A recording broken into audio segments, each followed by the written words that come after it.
वो अपने इस आकृति सिद्धांत को और ज्ञान के सिद्धांत को समझाने के लिए वो कहता है कि देखिए, एक कल्पना करिए कि एक गुफा है, और गुफा है, उस गुफा का ये मुंह है, और ये गुफा अंदर से इस तरीके से अंदर से है।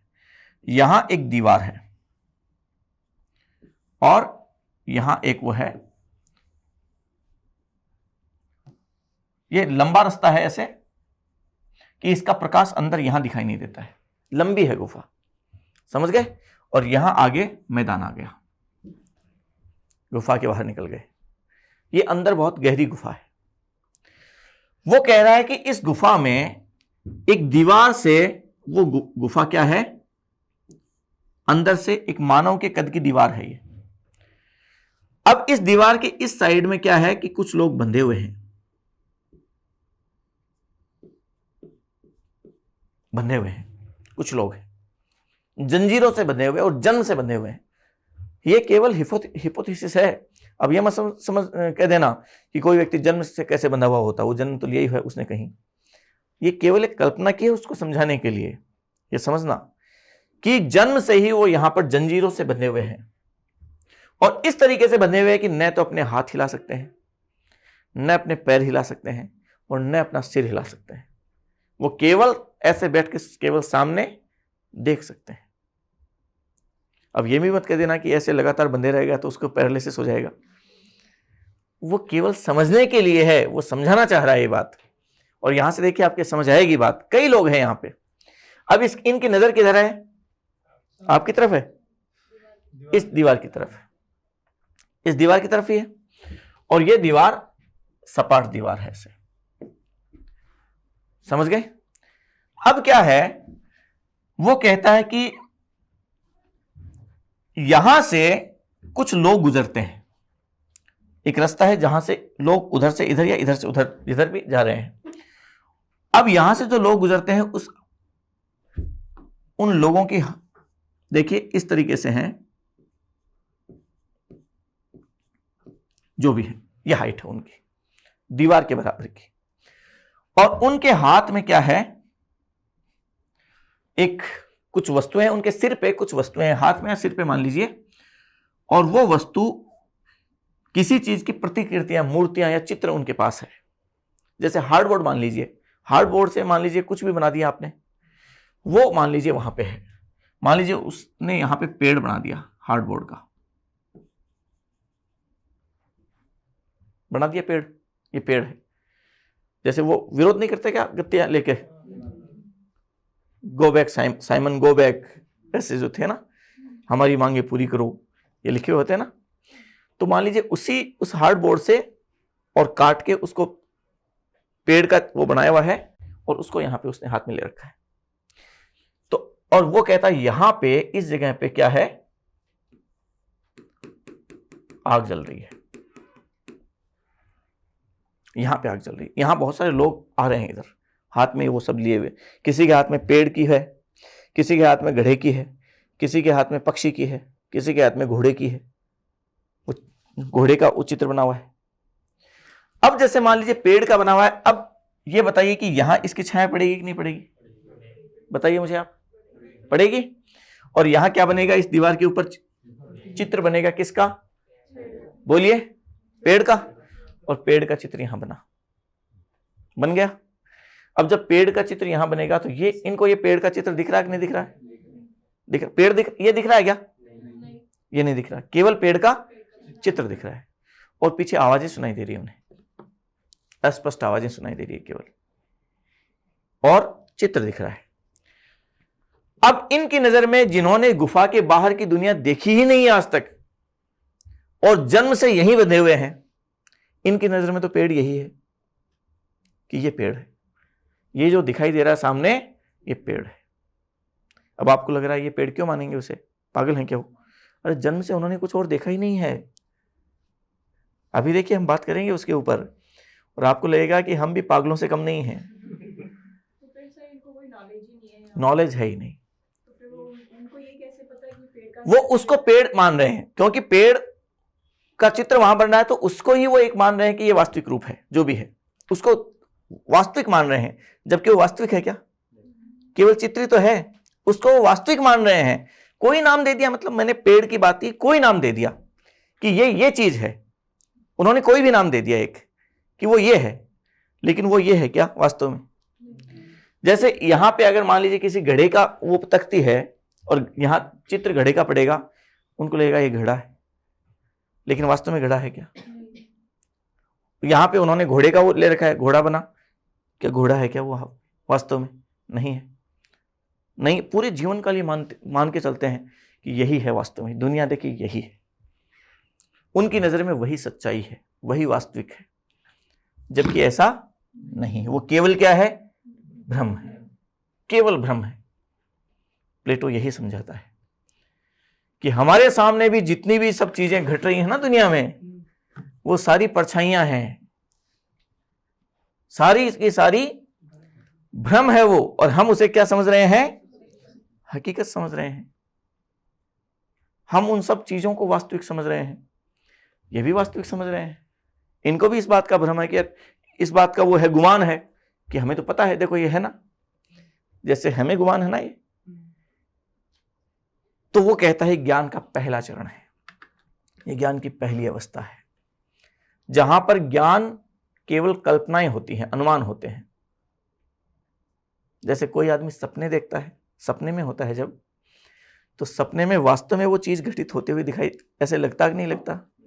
आपको अनुभव उसमें तो होता ही नहीं कि सांप पीछे दौड़ रहा है आपके, होता है, और डर भी लगता है आपको। उस समय डर का अनुभव होता है कि नहीं होता? और कई बार तो ऐसा भी होता है कि अचानक आंख खुलती है तो पसीना आया हुआ है, और अगर पसीना नहीं भी आया हुआ तो जब तक सपना नहीं टूटेगा आपको वो हकीकत लगेगा, लगेगा नहीं लगेगा? जबकि वो वास्तव है क्या? सांप पीछे भाग रहा है क्या आपके? भागता क्या आपके भी? तो वो क्या हो जाता है, वो असल में तो क्या है? ज्ञान है क्या? वो सत्य है क्या? वो क्या है? भ्रम है, कल्पनाएं हैं, केवल अनुमान है केवल। ये ज्ञान का पहला चरण है, ठीक है। फिर वो कहता है कि अब मान लीजिए इस यहां से एक व्यक्ति को की जंजीरों को खोला गया, एक व्यक्ति की जंजीरें खुल गई। अब हालांकि वो कहता है कि जंजीरों को खुलने पर भी वो यहां से बाहर जाने की कोशिश नहीं करेगा, नहीं करता है, क्योंकि कोई भी आदमी अपने बिलीफ सिस्टम के खिलाफ जाने की कोशिश नहीं करता कभी, हम भी नहीं करते हैं। मान लीजिए वो कहता है कि वो व्यक्ति यहां से खुला तो अब गुफा के अंदर इधर उधर आएगा, अब वो अपने चारों तरफ देख सकता कि नहीं देख सकता? बताइए मुझे। अब उसने इधर आके चारों तरफ देखा कि यहां तो आग जल रही है, यहां मेरे साथी लोग बैठे हैं, यहां से ये लोग जा रहे हैं, और फिर देखता है कि ये जो पेड़ मैं अब तक वहां देख रहा हूं वो तो इसकी छाया बन रही है। अब उसको समझ में आया। अब वो कह रहा है कि अरे इसका मतलब ये तो झूठ था, सच तो ये है, पेड़ तो ये है। अब वो क्या समझने लगा? अब दूसरे चरण पे आया कि नहीं आया? दूसरे चरण पे आ गया। अब वो कह रहा है, उसको ये क्या दिखाई दे गया कि ये गलत था। अब उसे लग गया ना कि ये गलत था। अब इस दूसरे स्टेज पे आ गया और मुझे ये पता चल गया कि ये भ्रम था केवल, क्योंकि मैं इस बात को नहीं जानता था, और चूंकि मैं अब इस बात को जानता हूं, इसका मतलब है इतने दिन गलत था। सत्य तो ये है, पेड़ तो ये है। देखो पेड़ तो ऐसा होता है जो इस आदमी ने सिर पे ले रखा है, पेड़ तो इस तरीके का होता है। बताइए ये पेड़ है क्या? बताइए, या ये घोड़ा है क्या यहां पे जो इसने ले रखा है? लेकिन अब उसे लग रहा है कि पेड़ ये है, जो अब तक मैं यहां देख रहा था वो गलत था, ये सही है, जबकि हालांकि सही वो अभी भी नहीं है। लेकिन यह ज्ञान की दूसरी अवस्था है, और ज्ञान की दूसरी अवस्था उसके विश्वासों पर टिकी होती है, जो उसने अपनी आंखों से देखा है और उसके विश्वासों पर टिकी है, बिलीफ सिस्टम पर टिकी है उसके।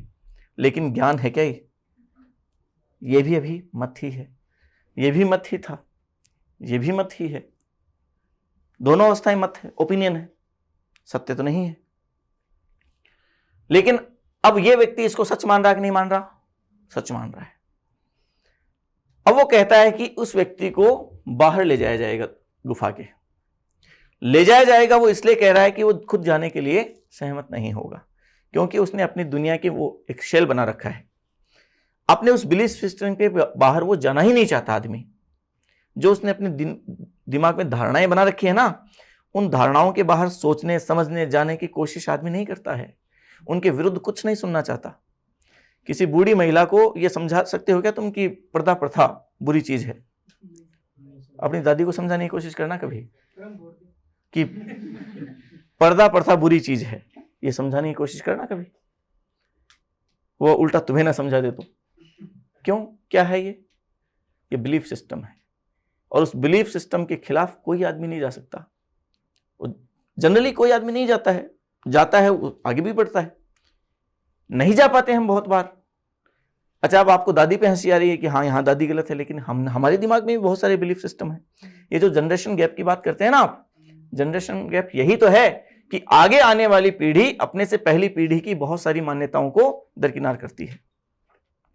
वो अपना नया बिलीफ सिस्टम लेके आती है, वो अपने पुराने बिलीफ सिस्टम के विरुद्ध होता है, और पुरानी पीढ़ी इस बात को एक्सेप्ट कर नहीं पाती। उन्हें तो लगता है कि हम ही सही हैं, और हर पीढ़ी ये सोचती है। यही जनरेशन गैप है, यही पिता और पुत्र के बीच में मतभेद का कारण है। इसीलिए तो होते हैं मतभेद। तो प्लेटो ये समझाना चाहता है कि वो जब यहां आके देखेगा तब उसे लगेगा कि ये क्या है, वास्तविक है। अब वो कह रहा है कि इस व्यक्ति को बाहर ले जाया जाता है जबरदस्ती। और अगर मैं इसको थोड़ा सा और इस विजुअल व्यू में दिखाऊं आपको, तो और ठीक स्पष्ट नजर आएगा आपके। ये एक गुफा है, इसका मुंह इधर ऊपर है, आप साइड में समझ लीजिए, सामने धरती है, इसके ऊपर नहीं है। अब ये व्यक्ति इस दीवार से इस साइड बंधे हुए हैं, ये लोग इधर से गुजर रहे हैं दीवार के इधर से, ये आग यहां जली हुई है। इन लोगों के हाथ में देखिए ये घड़ा है, ये घोड़ा है, ये वृत्त है, ये पक्षी है। और वास्तविक पक्षी नहीं है, पक्षी का आकार है कोई। इनका चित्र यहां बन रहा है। इनकी नजर में घड़ा यही है वास्तविक, घोड़ा यही है वास्तविक, वृत्त यही है वास्तविक, और पक्षी यही है वास्तविक। लगता है इन्हें, लगेगा भी, लेकिन क्या वो वास्तविक है? नहीं। अब ये व्यक्ति यहां से खुला इधर आया, उसे आग दिखी, लोग दिखे, ये चित्र ये दिखे, प्रतिकृतियां, और ये छाया दिखी। अब उसका ये भ्रम टूटा कि नहीं टूटा कि ये केवल छाया थी, परछाइयां हैं, प्रतिछाया है, और छाया हमेशा भ्रम होती है। समझ गए? यहां वो दूसरे चरण में आया कि नहीं आया? यहां उसके ज्ञान का पहला चरण था जब वो केवल कल्पनाओं पर आधारित था, अनुमान पर आधारित था। यहां आके उसने अपनी आंखों से देख लिया, तो यहां उसका सिस्टम, बिलीफ सिस्टम विश्वास पर आधारित हुआ कि हाँ वास्तव में घड़ा ये है, घोड़ा ये है, वृत्त ये है, और पक्षी ये है। लेकिन असल में पक्षी तो नहीं है ये। अब उस व्यक्ति को यहां से बाहर ले जाया जाता है जबरदस्ती। जबरदस्ती इसलिए क्योंकि प्लेटो का मानना है कि कोई व्यक्ति अपने बिलीफ सिस्टम के विरुद्ध नहीं जाता कभी से। वो बहुत मुश्किल है कि वो अपने बिलीफ सिस्टम के विरुद्ध कुछ सुने, जा पाए, उसके विरुद्ध कोई काम कर पाए। ये तो धीरे धीरे थोड़ी सी एजुकेशन धीरे धीरे बढ़ रही है, इसलिए हम थोड़े से इन चीज़ों के बारे में सहज हो पा रहे हैं। जो मैंने अभी बात की, क्या मैं आज के 100 साल पहले कह सकता था क्या? समझ रहे हैं आप ये बात? और ये बात भी चलिए आज की भी कह रहा हूं मैं, आज भी आप लोगों के सामने तो कही मैंने, यही पूर्णतः धार्मिक व्यक्ति के सामने कह सकता था क्या? है सड़क पे नहीं कह सकता। बात समझ पा रहे हैं आप? ये हम तो कुछ बहस कर सकते हैं, थोड़े से ये समझ लीजिए इस बारे में थोड़े से मेच्योर हैं, इसलिए कर सकते हैं इस बारे में बात। किसी मान लीजिए बहुत धार्मिक इस्लामी व्यक्ति को मैं कह दूं कि मोहम्मद साहब ऐसे कैसे कर लिया, तो बड़ा ऑब्जेक्शन हो जाएगा उसे। मोहम्मद साहब पे क्वेश्चन मार्क लगा दिया तुमने, होगा कि नहीं होगा? हिंदू धर्म के किसी धर्म की बात कर लीजिए ना आप ईसाई धर्म में कहें कि वो मर के जी गए थे, ईसा मसीह जीवित हो गए थे वापस, तो हम धर्म के आधार पर ईसाई लोग सारे मानते हैं इस बात को। हम इस बात को अब कहें तो कैसे जी गए? संभव ही नहीं है। तो ये सब चीजें, अब इस बिलीफ सिस्टम के विरुद्ध कोई व्यक्ति सुनना नहीं चाहता, जाना नहीं चाहता।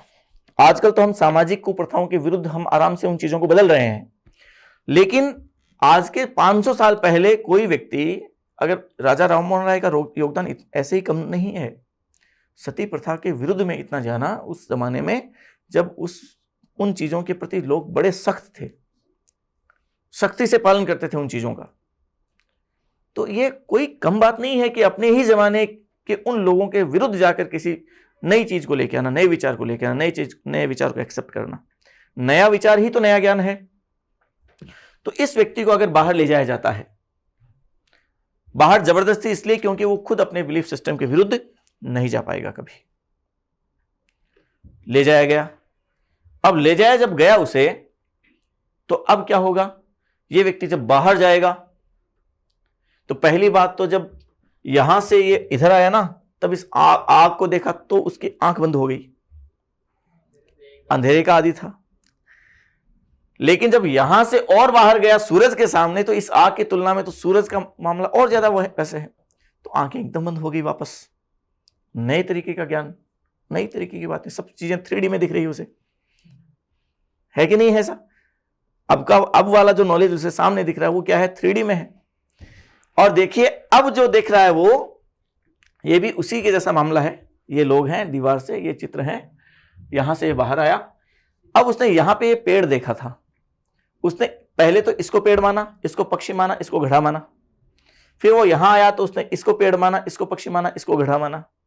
अब ये बाहर आया, अब उसने देखा अरे ये क्या है, बोला अरे ये तो वो पहले तो केवल छाया थी और वास्तव में पेड़ तो ये था, अब तक ये मान रहा था। और वो कहता पेड़ तो ये है, वास्तव में पेड़ तो ये है। इसका मतलब जो मैं कह रहा था ये गलत था, पहले इसको सही मान रहा था, इसको गलत साबित किया, और मैं ये मान बैठा था कि ये सच है। सच तो ये भी नहीं है, सच तो कुछ और ही है, सच तो मुझे अब पता चला है। वह कह रहा है सच तो ये है, देखो ये तो हिलता भी है, लहलहाता भी है, सच तो ये है। अब वो ज्ञान का तीसरा चरण है, समझ रहे हैं आप? अब उसने यहां पे उड़ते हुए पक्षी देखे, बोले ये तो पक्षी नहीं है, पक्षी तो ये है। उसने वहां बाहर बड़ा घड़ा देखा, तब पता चला घड़ा तो ऐसे गोल इस तरीके का है, इसमें तो पानी नहीं भर सकते थे, घड़ा तो ये है। समझ पा रहे हैं आप? ये ज्ञान की तीसरी अवस्था है, ये ज्ञान का तीसरा चरण है। लेकिन प्लेटो कहता है कि यहां उसके मानक तय हो गए कि एक ऐसा सा होगा, ऊपर से बहुत सारे पत्ते होंगे, ऐसे होंगे, हवा में झूमता है, हिलता है, वो पेड़ है, दिमाग में आया इसके। और जब बहुत सारे पेड़ को देखता है तो देखता है उनमें अंतर है पेड़ों में, ये अलग किस्म का, ये अलग किस्म का, इनमें भी विविधताएं हैं। पक्षी सारे अलग अलग है, घड़े भी अलग अलग किस्म के हैं, अलग अलग किस्म के हैं सब चीज। तो उसके दिमाग में एक विचार सेट होता कि नहीं होता पेड़ को लेकर, ये ज्ञान की चौथी अवस्था है। जब एक पेड़ के मानक, मापदंड, आधार ये दिमाग में तय हो गए कि पेड़ क्या है, पक्षी क्या है, वो अवस्था है, वो ज्ञान की सर्वोच्च अवस्था, चौथी अवस्था है। ये ज्ञान की चौथी अवस्था आ गई, जो कि सर्वोच्च अवस्था है, वास्तविक सत्य है। हालांकि दिमाग में जो पेड़ है वो वास्तव में ऐसा नहीं है, वास्तविक पेड़ से अलग है। उसके दिमाग में जो भी चित्र है, आकार जो उसके दिमाग में तय हुए, अब वो जो आकार तय हुए ना, वो वास्तविक है। जैसे हमारे दिमाग में हर एक चीज के चित्र है कि नहीं है? जैसे मैं कहूं मां, तो मां का एक चित्र तो नहीं हो सकता, लेकिन हर एक आदमी के दिमाग में अपनी अपनी मां का चित्र है। मां का नाम लेते ही अपने अपने, जैसे मैं जम्मू कश्मीर कहूं तो आपका दिमाग यहां जाएगा ऊपर, भारत का नाम लेते ही भारत का नक्शा दिमाग में आता है, ऑस्ट्रेलिया का नाम लेते ही यहां दिमाग जाता है। मां का नाम लेते ही अपनी अपनी मां की तस्वीर आ गई अब दिमाग में। अब हो सकता है कुछ वर्षों बाद मां ना रहे, लेकिन मां का विचार दिमाग में रहेगा कि नहीं रहेगा, मां की यादें रहेंगी कि नहीं रहेगी। वो विचार है, वो सत्य है, वो अंतिम है, वो कभी नहीं मर सकता। क्योंकि सत्य क्या है? शाश्वत है, सत्य सार्वभौमिक है, सत्य अंतिम है। ज्ञान कभी बदलता नहीं है, अपरिवर्तित है। समझ गए? तो ये दुनिया तो क्या है, ये जगत क्या है? परिवर्तित है, परिवर्तन होता रहता है इसमें। जबकि वास्तविक जगत, जो अदृश्य जगत है, वो कैसा है? शाश्वत है, अपरिवर्तित है, वो कभी नहीं समाप्त होता, वो बना रहता है। ठीक है? अब ये व्यक्ति यहां पे गया, तब उससे इन चीजों का ज्ञान हुआ। सूरज को देखा उसने, इन चीजों को देखा, बाहर का सब चीजें देखा, तो उसके दिमाग में जो प्रत्यय बने आगे जाके, वो सारा क्या है? ज्ञान की सर्वोच्च अवस्था है, जहां पे वो बगैर इन चीजों को देख के भी, बगैर पेड़ को देखे भी वो विचार कर सकता है, आंख बंद करके भी इन सब चीजों को देखे बगैर भी वो अब आराम से इन चीजों के बारे में विचार करके सारी सब चीजें कर सकता है। वो क्या है? ज्ञान की सर्वोच्च अवस्था है। समझ रहे? अब प्लेटो इसके गुफा सिद्धांत तो यहीं तक है, लेकिन प्लेटो इसके आगे भी एक बात और समझाना चाहता है, उसको समझना आप। वो कहता है कि ये व्यक्ति जब बाहर चला गया और बाहर की इस दुनिया को उसने देख लिया, दृष्टांत है ये, दृष्टांतों का प्रयोग कर रहा है प्लेटो, हमने कहा ना। और दृष्टांतों का प्रयोग उसने कहां से लिया? कहां से प्रभावित हुआ? सुकरात से। बाहर की दुनिया जब उसने देखी और वास्तविक ज्ञान का जब उसे परिचय हुआ, एकांत में बैठकर खुद पेड़ के बारे में, पक्षी के बारे में, समस्त चीजों के बारे में विचार कर सकता है, खुद ज्ञान की इस अवस्था में पहुंचा। तो अब ज्ञान की इस अवस्था में यह व्यक्ति ज्यादा ज्ञानी है कि यह व्यक्ति ज्यादा ज्ञानी है? अभी पीछे और भी तो रह गए इसके साथ ही, बताइए। अब वो व्यक्ति क्या सोचेगा कि मुझे तो ज्ञान हो गया, मैं मेरे साथियों को भी तो लेके आऊं। उन्हें अभी वही पेड़ घोड़े समझ रहा है, उन्हें वास्तव में पता ही नहीं है कि हम ये बात करते थे कि देख यही पेड़ है, यही घोड़ा है, यही पक्षी है। उन्हें ये तो बताऊं कि ये सही नहीं है, ये गलत है। तो वो आता है अंदर अपने साथियों को ज्ञान के दर्शन कराने के लिए, कि मैं उनको सत्य की बात बताता हूं। वो अंदर आता है और अंदर आकर इनको कहता है, बावड़ों तुम यहां बैठे हो और तुम कह रहे हो ना कि ये घोड़ा है। उनको कहते हैं अब की बार हमने घोड़ा और देखा है। वो आया तब कि तू कहां चला गया था? हमने घोड़ा और देखा था, हमने पक्षी और देखे थे। तो वो कहता है कि रे बावड़ों, ये पक्षी नहीं है, तो ये तो अकेला रहेगा, ये यहां बहुत सारे लोग हैं। सारे कहते हैं कि तू पागल हो गया क्या? काल ताने हमारे बीच में बैठे हो, और हम सब बात करते थे ना, ये तो अब नैरो खटवाए है, क्या क्या हवा लगी है तेरे? नहीं हवा, तू बिगड़ गयो। वृद्ध लोग, बूढ़े लोग यही तो कहते हैं, किसी नया बच्चा जो नए विचार लेके आता है उसको ये कहते हैं कि नहीं कहते? कह रहा तू कौन रहे हो अब काम को, तू गयो पढ़वा कोई दिल्ली जे परे, तू तो पूरा बदल के आ गयो। हाँ, ज्यादा पढ़ाए हो तुम, तेरा दिमाग खराब हो गयो। तो अब ये लोग क्या कहेंगे? उस व्यक्ति का विरोध करेंगे कि नहीं करेंगे? क्यों करेंगे? क्योंकि अब ये जो व्यक्ति है वो क्वेश्चन मार्क लगा रहा है किसके ऊपर? इनके बिलीफ सिस्टम पे। अब ये बिलीफ सिस्टम इनका है, गलत है वो, लेकिन बावजूद इसके वो अपने बिलीफ सिस्टम के विरुद्ध कुछ नहीं सुनना चाहते। और फिर बहुमत में और है, संख्या बल में ज्यादा है, और संख्या बल में ज्यादा है तो वो किसी एक आदमी की बात कैसे सुन लेंगे? आप अपने सारे घर वालों को एक तरफ बैठा के उनके हित के विरुद्ध की कोई बात समझा सकते हो क्या? बताइए, हिम्मत है क्या ऐसी? और घर वालों को तो चलिए ठीक है, जैसे तैसे आप करके वो कुछ कर लोगे। समाज के लोगों को क्या आप उनके बिलीफ सिस्टम के विरुद्ध किसी बात को उठा सकते हो, बता सकते हो, समझा सकते हो? क्या कर देंगे? समाज से बहिष्कृत कर देंगे। है कि नहीं ऐसा? बताइए, आप कर देंगे?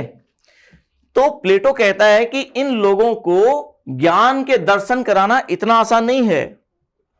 और अगर ये जरूरत से ज्यादा उन लोगों को कहेगा कि मुझे तुम्हारी चिंता है, चलो यहां से, मैं तुम्हें ज्ञान के दर्शन कराता हूं, तो वो लोग ये भी हो सकता है कि इसकी हत्या कर दें। अब ये मत कहना इनके तो हाथ बंधे हुए हैं, हत्या कैसे करेंगे? ये एक हाइपोथेसिस है, समझ गए ना? ये मतलब उसके विरुद्ध कुछ नहीं, अपने आप को बदलना नहीं चाहते, अपने उस दायरे से, अपने उस शेल से बाहर नहीं आना चाहते। क्योंकि कोई भी व्यक्ति अपने बिलीफ सिस्टम के विरुद्ध, बिलीफ सिस्टम के बाहर नहीं जाना चाहता। अंधविश्वास इसीलिए तो है। आज भी जैसे मान लीजिए, हम ऐसा हो सकता है कि किसी महिला के जब बच्चा होता है, उससे पहले जब दूसरी महिलाओं के बच्चे हैं वो खिला रही हैं, तब उसे वो अनुभव थोड़ी ना है उस बात का। अब वो जब महिला कहती है ना अपने बच्चे के मेरी टाबर को तो नजर होगी, वो आदमी देखने आया नजर हो गई, तब आप बड़ा हंसते हैं, क्या है कि नजर हो गई। और जब खुद के बच्चा होता है तो अपने बच्चे के प्रति उसका मोह ये है कि थोड़ा सा वो बीमार पड़ा तो वो भी ये बात मानने लगते हैं कि हाँ मेरा बच्चा ज्यादा सुंदर है, उस वाला को तो नहीं हुई थी, मेरे वाला ज्यादा सुंदर है, इसलिए इसके हो गई। ऐसा है कि नहीं है? और हर एक महिलाएं, देखिए नजर होने वाली बात आदमी जनरली नहीं मानता है, महिलाएं तो मानती है जनरली सारी। उसकी वजह क्या है? उसकी ममत्व है, उसकी ममता का भाव है। उस बात को केवल महसूस कर सकती है, बता नहीं सकती किसी को। और ये ममता का भाव उससे, उसके बिलीफ सिस्टम से मैच खाता है, मान लेती है वो। इस बात से उसे सुकून मिलता है। ये बात, इस बात का दलील है ना, इस बात को साबित करता है ना कि उसका बच्चा सुंदर है, और ये बच्चे को सुंदर मानने का भाव उसे खुशी देता है। कहाँ दिक्कत है? हाँ हाँ, तो ये बिलीफ सिस्टम है उनका, उसके विरुद्ध नहीं जा सकते। समझ रहे हैं आप? या किसी चीज को मान लीजिए, जैसे मृत्यु भोज के विरुद्ध बंद करने की बात है, तो खूब विरोध हुआ, लोगों ने खूब विरोध किया। हम पर्दा प्रथा की बात कर लीजिए, अब यहाँ खुल के हम चाहे कोई बात कर लें, पर्दा प्रथा गलत है, ये है, ऐसे होना चाहिए, वैसे होना चाहिए, घर जाके कर लेना। देखे, कर सकते हैं क्या? नहीं कर सकते। और खास तौर से हो सकता है नई पीढ़ी के लोग तो आपस में बैठ के बात कर लें ऐसी, परिवार के ही, लेकिन दादी के सामने बिल्कुल नहीं, दादाजी के सामने बिल्कुल नहीं, संभव ही नहीं है कि पर्दे के विरुद्ध बात कर लो, बिल्कुल नहीं मानेंगे, उनका बिलीफ सिस्टम है। जैसे बूढ़े लोगों से जाके कहें कि भाई मृत्यु भोज बंद कर देते हैं, कि तुम हड़ो बंद कर तो लागे हो हैं, तेरा माड़ी चिंता दिखी, तू तो मरिया बात कर, मैं मेरा जीवता को ही कर देशू, तेरे पर मन भरोसा को नहीं, तू तो माड़ो वो है ना पूरा वंश डूबसी, तो जीव तो करे लगा। नहीं करते थे क्या लोग? जीवित ही अपना मोसर कर देते थे। क्यों? क्योंकि उनको अपने बच्चों पे यकीन नहीं था कि ये पता नहीं करेंगे कि नहीं करेंगे। तो ये क्या है? बिलीफ सिस्टम के विरुद्ध की तो बात है। हम बिलीफ सिस्टम के विरुद्ध जा रहे हैं। सती प्रथा को जब बंद किया, राजा राम मोहन राय ने आवाज उठाई, उनकी भाभी को जिंदा जलाया था, उनके भाई की मृत्यु हुई, तब उन्होंने निकट से देखा कि एक ऐसी महिला को जिंदा जला रहे हैं जिस महिला ने बच्चे की तरह उसे पाला, उसे इतना बड़ा किया, और उस महिला को जिंदा जला दिया गया। दोष केवल ये कि उसकी पति की मृत्यु हो गई।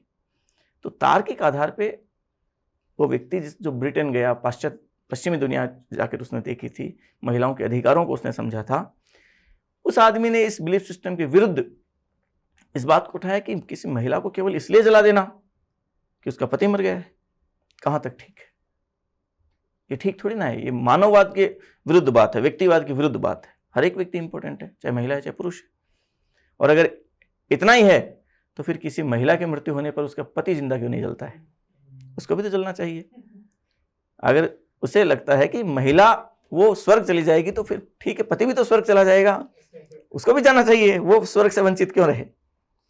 जबकि हमारे पूरे समाज में हमेशा दोगलापन रहा है महिलाओं को लेकर, कि जब पति की मृत्यु होगी तब तो पत्नी जिंदा जलेगी, और जब पत्नी की मृत्यु होगी तो 2 महीने बाद दूसरी पत्नी आ जाएगी। मरना तो दूर की बात है, दूसरी आ जाएगी 2 महीने। ये दोगलापन ही तो है। लेकिन चल रहा क्यों? क्योंकि इसमें आराम से काम चल रहा है सबका, हमारे बिलीफ सिस्टम के अनुकूल। और बिलीफ सिस्टम हमने ऐसा बना रखा है कि हमारे लिए इजी क्या रहे, पुरुष प्रधान रहा, पुरुषों ने अपने हिसाब से कर लिया सारा सब चीजें। आगे जाके सुसेन मोलर ओकिन को पढ़ेंगे ना आप, तब सुसेन मोलर ओकिन एक महिला विचारक हुई, नारीवादी विचारक हुई। उसने महिलाओं की बात को बहुत प्रखर तरीके से रखा। उसने कहा कि ये जो परिवार में काम बांटे हैं ना, जो ये पुरुष लोगों ने महिलाओं के साथ बड़ा अन्याय किया है। और फिर कहते हैं महिलाओं में योग्यता नहीं है, प्रतिभा नहीं है, महिला ये नहीं कर सकती, महिलाएं वो नहीं कर सकती। क्या नहीं कर सकती? आप लोगों ने शुरू से ही परिवार के काम को इस तरीके से बांटा कि महिलाओं के हिस्से कर दिए सारे काम परिवार वाले। परिवार में श्रम विभाजन वो महिलाओं की तरफ झुका हुआ है, तो उनके पूरी शक्ति और पूरा समय उसी परिवार का काम करने में गुजर जाता है। आदमी फ्री तो बाहर के काम करता है। अब महिला को वो काम निपटाने के बाद में इतना न तो समय बच पाता है और ना ही शक्ति बच पाती है कि वो सार्वजनिक जीवन में कुछ करे। समझ रहे हैं आप? और फिर कहते हैं हमारे में योग्यता नहीं है। महिलाएं सार्वजनिक जीवन में ज्यादा नहीं है, इसकी सबसे बड़ी वजह परिवार में श्रम का असमान विभाजन है। वो सारा काम महिलाओं के हिस्से आ गया, इसलिए महिलाएं आगे नहीं बढ़ी। और अगर कोई महिला इन सब चीजों से निकल के भी आगे सार्वजनिक जीवन में जाती है और तब वो काम करती है, तो उसका दोहरा कार्य दिवस है ये। उसने एक शब्द काम लिया, दोहरा कार्य दिवस। क्योंकि पुरुष केवल सार्वजनिक काम कर रहा है, घर का काम थोड़ा ना करना पड़ रहा है। महिला घर का काम करेगी, सुबह काम करके आएगी, वापस आगे काम करेगी। तो पुरुष जो अपने उस बाहर वाले काम को इतनी इंपॉर्टेंस देता है, महिला अगर बाहर का काम कर रही है तो उसको तो घर का काम भी करना पड़ रहा है, उसका तो दोहरा कार्य दिवस हो गया। पुरुष का तो एक बाहर का ही तो काम किया। ये सुसेन ओलर मोकिन ने कहा सुसेन मोलर ओकिन, और कह रहा है कि परिवार के महिला विचारक है कि परिवार में जो हम कहते हैं ना कि त्याग है, बलिदान है, ये सब चीजें हैं, वो सब चीजें केवल महिलाओं पे लागू कर देते हैं हम, और महिलाओं को इस बारे में समझा देते हैं कि तुम जो ये कर रहे हो ये त्याग है, और ये इतने सुहावने और बड़े अच्छे अच्छे शब्द लेकर उसका शोषण कर रहे हो आप लोग। नहीं चाहिए हमें त्याग। क्यों चाहिए हमें त्याग? और महिलाएं त्याग क्यों करें? ये त्याग और बलिदान के जो पाठ बच्चियों को पढ़ाए जाते हैं, इससे वो बच्चे भी बड़े होकर जब नागरिक बनेंगे तो उनमें ये जो पितृवादी सोच वो लगातार विकसित होती रहती है, और चल रहा है, पूरी दुनिया वैसे ही चल रही है। समझ रहे हैं आप? महिलाएं जब घूंघट निकालती हैं तो हमें अटपटा लगता है क्या? किसी को भी नहीं लगता। अटपटा तो तब लगेगा जब पुरुष निकालेगा, तब लगेगा। क्यों? क्योंकि उसको हमने आज तक कभी नहीं देखा। जो चीजें हो रही है उसमें तो काहे का अटपटा, यही तो है। तो क्योंकि वो हमारे पुरुष जब घूंघट निकाले तो हमें अटपटा इसलिए लगेगा क्योंकि हमारी वो धारणाओं के विरुद्ध है, हमारे बिलीफ सिस्टम के विरुद्ध है वो बात। समझ रहे हैं? तो यही प्लेटो कह रहे हैं कि बिलीफ सिस्टम के विरुद्ध, जबकि ज्ञान उसके आगे है। हम नहीं जा पाते, हम नहीं जा पा रहे हैं अभी भी। आज भी हम धर्म के नाम पे लड़ते हैं, जाति के नाम पे लड़ते हैं। जब धर्म की बात आती है तब तो हम जिस धर्म में को मानते हैं वो सबसे अच्छा है। गर्व से कहो कि हम हिंदू हैं, या गर्व से कहो कि हम मुस्लिम हैं। ऐसे कहते कि नहीं कहते? जबकि मेरा मानना है कि गर्व क्या करना है इस बात पे। बताइए, आप चॉइस है क्या आपके पास? चॉइस से बने हो क्या हिंदू या मुस्लिम या सिख या ईसाई, जो भी धर्म आपका है, आपके पास चॉइस थी क्या? बाई चांस आपके माता पिता उस धर्म को मानते हैं, इसलिए तो मानते हो आप। आपके पास चॉइस क्या है? तो जिस चीज में आपका कंट्रोल ही नहीं है उस पर गर्व किस बात को? लेकिन कोई आदमी गर्व इस बारे में बात करता है तो क्या है एक्चुअल में वो? जैसे मान लीजिए मैं कहूं दुनिया में सबसे अच्छा देश कौन सा? क्यों? कोई वजह है क्या ऐसी? भाई क्यों? भारत की बजाय तो आप देखिए और बहुत सारे देश हैं जहां के आप देखते हैं लोग इतने समझदार हैं, इतने विकसित हैं, इतने, लेकिन भारत सर्वश्रेष्ठ क्यों? क्योंकि मेरा है। अच्छा, भारत में भी फिर कहूं मैं राज्य कौन सा सबसे अच्छा? एकमात्र वजह मेरा है। और राजस्थान में जिला कौन सा अच्छा? मेरा। जो भी है, यहां पे आप बंटे कि नहीं बंटे हुए? हाँ, भारत और राजस्थान में तो सब एक जैसे थे, अब यहां बंट गए क्योंकि अलग अलग है सबका। और फिर सीकर में गांव कौन सा अच्छा? तो मेरा, जिसका मैं हूं। अब इसका मतलब धर्म कौन सा अच्छा? हिंदू या मुस्लिम जो भी है, वो जो मेरा है वो है। अब हिंदू धर्म में भी सबसे अच्छी जाति कौन सी? तो मेरी, जो मैं चाहे जाट हूं, चाहे राजपूत हूं, चाहे ब्राह्मण हूं, जो भी हूं, मेरी वाली है। उसमें गोत, वो मेरी वाली सबसे अच्छी। इसका मतलब है जो भी इन सब चीजों में जो अच्छा हमने चुना, उसका एकमात्र आधार क्या है? कि मैंने, मेरे अंदर ही विशेष बात ही, मैंने इस देश पे, इस राज्य पे, इस जिले पे, इस गांव पे, इस धर्म पे, इस जाति पे उपकार किया जन्म लेके, इसलिए महान है ये। इसीलिए तो महान है वो।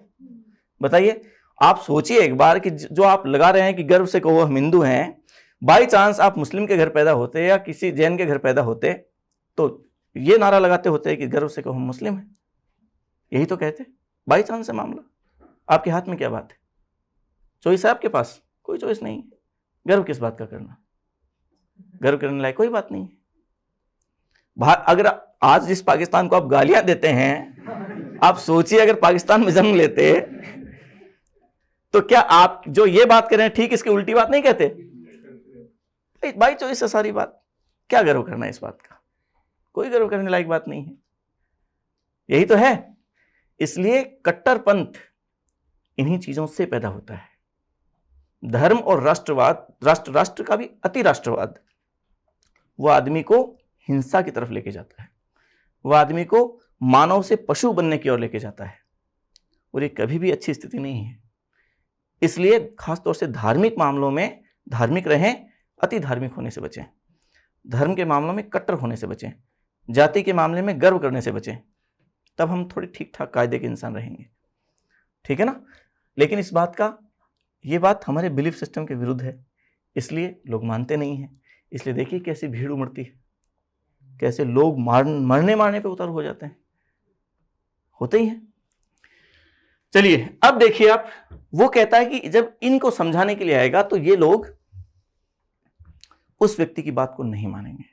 क्यों नहीं मानेंगे? बल्कि अपनी शक्ति के प्रयोग से इन लोगों को, ये लोग उसकी हत्या तक कर सकते हैं। तब यहां प्लेटो कहता है कि यह व्यक्ति अपनी जगह सही था कि नहीं था? बोलिए, ज्ञानी व्यक्ति है कि नहीं है? और यह व्यक्ति अज्ञानी है कि नहीं है? है। और उसने सुकरात का उदाहरण दिया कि इस व्यक्ति की जैसी स्थिति है, ठीक वैसी स्थिति किसकी थी? सुकरात की। ज्ञानी व्यक्ति था, जिसको ज्ञान का पता था कि ज्ञान क्या है, सत्य क्या है, असत्य क्या है, सब चीजें पता थी। और उस व्यक्ति ने जब अपने ही लोगों को समझाने की कोशिश की कि ज्ञान क्या है, सत्य क्या है, और तुम लोग भी इन चीजों में सीखो, तो उन सब लोगों ने मिलके क्या किया? हत्या कर दी। जहर देके मृत्यु किस सुना दी? मार दिया कि नहीं मार दिया? मार दिया। जबकि उस व्यक्ति का उद्देश्य क्या था? इन लोगों को भी ज्ञान के दर्शन कराना, इन लोगों को भी सत्य के दर्शन कराना, यही तो था। लेकिन ये लोग नहीं समझ पाए, हत्या कर दी। कोई लोग नहीं समझ पाते हैं। तो फिर प्लेटो कहता है कि अब क्या करें ऐसा कि ये व्यक्ति इन लोगों को ज्ञान के दर्शन करा दें। तो वो कहता है हमें एक ऐसा राज्य बनाना पड़ेगा जिस राज्य में जिस व्यक्ति के पास विवेक है, जिस व्यक्ति के पास ज्ञान है, जिस व्यक्ति को सत्य का पता है, उस व्यक्ति को हम इतनी पावर दें, इतनी शक्ति दें और निरंकुश शक्ति दें कि अपनी शक्ति के प्रयोग से, अपने बल के प्रयोग से इन लोगों को ज्ञान के दर्शन करा दे। इसलिए वो अपने दार्शनिक राजा का सिद्धांत देता है। देखना आगे पढ़ेंगे हम दार्शनिक राजा का सिद्धांत। आपको लगेगा कि वो दार्शनिक राजा का सिद्धांत बहुत निरंकुश शक्तियां देता है उसे, और बारकर उसे प्रबुद्ध निरंकुशतावाद की संज्ञा देता है। लेकिन अपने दार्शनिक राजा को निरंकुश शक्तियां जो दे रहा है ना, उसके पीछे वो तर्क देता है कि वो व्यक्ति चूंकि विवेकशील है, ज्ञानी है, सत्य का पता है उसे, इसलिए उसके पास ये पावर होना चाहिए कि इन लोगों को भी वो सत्य की खोज में लगा दे और सत्य का ज्ञान कराए। और यदि उसके पास पावर नहीं होगा, ये लोग उसकी बात न सुनेंगे बल्कि उसे मार देंगे। समझ रहे हैं? तो अंततः सत्य का ज्ञान अगर इन लोगों को करा दिया जाएगा तो किसका हित है इसमें? इन खुद लोगों, इनका हित है कि नहीं है? अपने दायरे से बाहर नहीं आ रहे हैं, लेकिन ये अपने दायरे से अगर इनको जबरदस्ती बाहर ले जाया गया और सत्य के दर्शन करा दिए गए, किसका लाभ होगा? इन सब का लाभ होगा।